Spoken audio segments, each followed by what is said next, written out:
Сәлем достар, Үздік педагог каналына қош келдіңіздер. Көпшілік сабақтың ұйымдастыру кезеңінде қандай әдіс-тәсілдерді пайдалануды білмей жатады. Ендеше бүгінгі сабақтың ұйымдастыру кезеңіне арналған 10 қызықты әдіспен бөлісу болып табылады. Алғашқы әдіс әзілің жарасса, сабақты анекдотпен бастауға болады. Дәлелдемесі видеода. Екінші сынып қазақ тілі сабағында мұғалім. Ішінде бір әрпі бар, сөз айтып. Октябрь. Бірақ та қай жерде? Қазақ ішінде октябрь демесе келді. Ең қайда? Келе жауап берді. Қазақ ішінде қазанда не болып сонда оқушы неде жауап берді? Оқушы қақпағында деген екен. Келесі әдіс қос шеңбер әдісі. Оқушылар екі шеңберге тұрады, бірі ішкі, бірі сыртқы, бір-біріне тілек тілеуі мүмкін, немесе жаңа тақырыпты да болжауларына да болады. Келесі әдіс аудиториядағы заттар. Оқушылар сыныптағы кез келген затты алады да өздерімен байланыстырып, сипаттап береді. Мен бұл коллектив таңдаған себебі маған ұқсастығы әрі қателікті өшіруге болады. Сол себептен қателесуден қорықпаймын. Келесі әдіс атомдар мен молекулалар. Оқушылар ортада билеп жүреді. Қандай да бір санды айтқанда сол санға сәйкес жұптасады, топтасады. Осыдан әрі қарай, мысалы топты тең үшке бөліп, сол санды айтып, балаларға білдірместен топқа бөлуге де болады.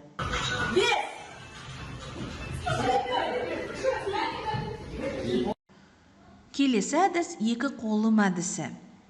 Бұл нейрондардың көбеюіне ықпал етеді. Видеоға назар салып, түсініп алуларыңызға болады. 1, 2, 3. Сол қолмен шеңбер. Енді екеуін бірге. Түсінді ме? Яғни, оң қолмен бір фигураны салады, сол қолмен екінші басқа фигураны салып, үшінші ретте екі түрлі фигураны бір уақытта ауада сызу керек болады. Қозғалыстағы сурет әдісі.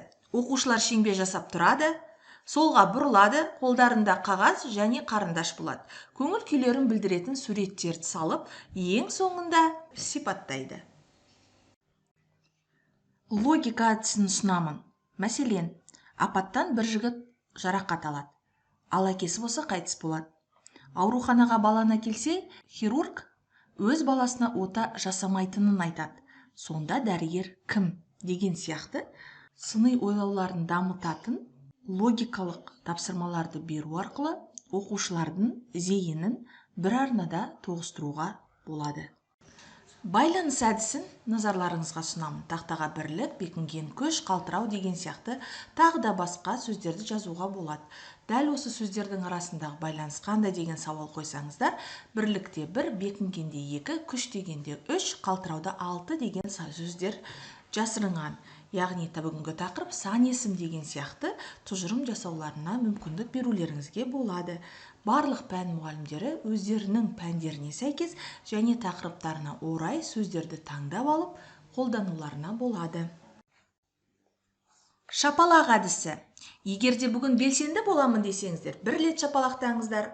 Сабақтың соңына дейін ойларыңызды еркін білдіремін десеңіздер, 2 рет шапалақтаңыздар.